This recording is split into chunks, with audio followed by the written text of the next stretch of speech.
Dahil sa kakaibang katapangan na ipinakita ng pulis na ito, maprotektahan lang ang kanyang mga kapitbahay at maging na rin ang kanyang pamilya laban sa tinatayang nasa 30 bilang ng mga rebeldeng armado ng matataas na kalibre ng baril na nais maghasik ng lagim sa kanilang lugar, at kahit na alam niyang dehado siya dahil sa mag-isa lang siya ay pinili pa rin niyang lumaban para itaboy ang mga ito.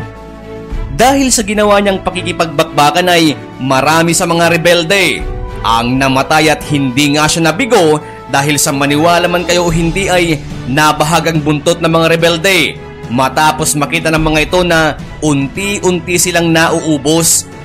Wala nga silang ibang nagawa kundi ang umatras, at dahil sa ginawa nitong kabayanihan ay ibinigay sa kanya ang pinakamataas na parangal, at ito ay ang Medal of Valor na iginawad ng dating presidente na si Fidel Ramos.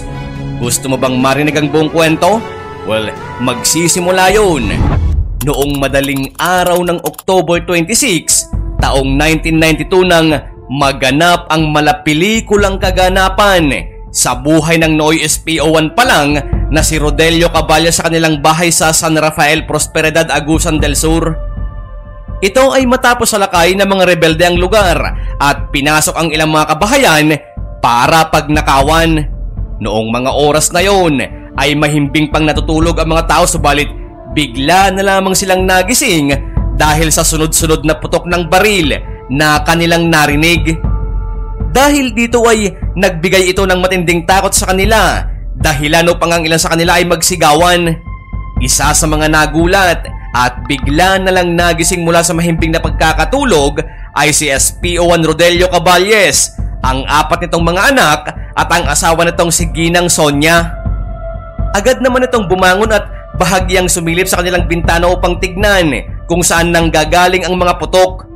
Nang makita ni SPO1 Rodelio ang mga rebeldeng armado ng mga matataas na kalibre ng baril na nirarat-rat ang mga bahay ng kanilang mga kapitbahay at puwersahan itong pinapasok, upang pagnakawan ay agad-agad nitong dinala ang pamilya sa silong o basement na kanilang tahanan upang masiguro ang kanilang kaligtasan. Ayon sa ulat ay tinatayang nasa mahigit 30 mga rebelde ang sumalakay noon sa kanilang lugar. Bilang isang pulis ay inisip niya agad na kailangan nila ng tulong niya.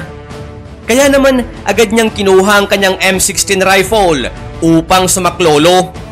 Dahan-dahan itong bumaba sa kanilang bahay upang tulungan ang kanilang mga kapitbahay, subalit nakita siya ng ilan sa mga rebelde. Agad siyang pinaputukan ng mga ito pero mabuti na lang at agad din siyang nakabalik sa loob. Maya-maya pa ay pinalibutan na ng mga rebelde ang kanilang bahay, kasabay nito ang isang sigaw na narinig niya mula sa labas na nagsasabing, "Wala ka ring magagawa. Sumuko ka na lang dahil mamamatay ka rin." Pag surrender ka na, wala na kang magawa nito, dito na kami lahat. Kasunod din ng mga katagang ito ay ang sunod-sunod na putok ng baril na tumatama sa kanilang mga dingding, maging na rin sa kanilang bubong. Malinaw pa ang mga bakas na iniwan ng mga bala sa kanilang bahay matapos ang ilang oras sa sakuna, at walang dudang kamatayan na kinaharap niya at ng kanyang pamilya, maging na rin ang mga kapitbahay niya. Subalit hindi pinanghinaan ng loob si SPO1 Caballes, bagkus ay matapang siyang gumanti ng putok. Sa kanyang pakikipagpalitan ng putok ay sinisigurado niya na kada kalabit niya ng gatilyo ay mayroong matutumba. Ang mga nagtatangka namang pumasok sa kanilang bahay ay wala ring nagawa dahil bala lang din ang sumasalubong sa kanila mula sa hawak na M16 ng ating bida. Maging ang asawa nito na si Sonia Caballes ay nakikipagpalitan na din ng putok gamit ang .357 revolver. Sa kanilang interview nga noon ay sinabi ni Ginang Sonia na akala niya ay sa pelikula lang talaga nangyayari yun, pero nangyayari din pala talaga sa tunay na buhay. Akala ko sa pelikula lang nangyayari yun. Yung pala sa totoong buhay, mangyayari din pala yun, di ba? Pero ang nakakabilib at mas naging papel ng asawa ni SPO1 Caballes doon ay ang pag-reload nito ng M16 rifle ng kanyang asawa sa tuwing ito ay nauubusan ng bala. Ang mga rebelde naman ay desperado talagang makapasok sa loob ng kanilang bahay, kaya naman kung hindi pagpapaulan ng machine gun ang ginagawa ng mga ito sa kanilang main door, ay tinatapunan nila ito ng granada. Subalit hindi nagtagumpay ang mga rebelde, bagkus habang patagal ng patagal ang pakikipagbakbakan nila ay lalo lang silang nababawasan. Nang maramdaman nga ng mga ito ang lakas ng loob ni Caballes at katapangang lumaban hanggang sa huli ay napagpasyahan ng mga ito na umatras. Pero bago pa sila umalis ay nagbanta pa ang mga ito na babalik sila upang maghiganti pati na sa kanyang pamilya.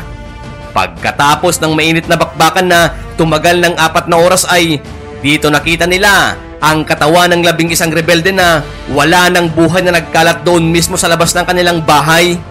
At dahil naman sa pinakitang katapangan ni SPO1 Rodelio Caballes ay iginawad sa kanya ang pinakamataas na parangal at ito ay ang Medal of Valor. Nang siya ay kapanayamin sa isang TV station ay sinabi niya na noong mga panahong yun ay wala siyang ibang iniisip kundi ang kaligtasan ng kanyang mga anak at asawa, kaya wala siyang ibang gagawin kundi ang lumaban. Doon ay sinabi pa niya na all I had then was presence of mind. Naawa ko sa pamilya ko at ayaw ko silang madamay. Alam ko na hindi lang ako ang papatay nila kundi pati ang asawa at mga anak ko. Ganyan ang mga NPA. Sa isip ko, hindi ko sila papayagan ni masaktan ng isa sa amin. Dagdag pa niya na I may be outnumbered but never outfought. Matagal man na panahon na ang lumipas ay marami pa ring humahanga sa naging kwento na SPO1 Rodelio Caballes. Ikaw kaibigan, napahanga ka rin ba niya?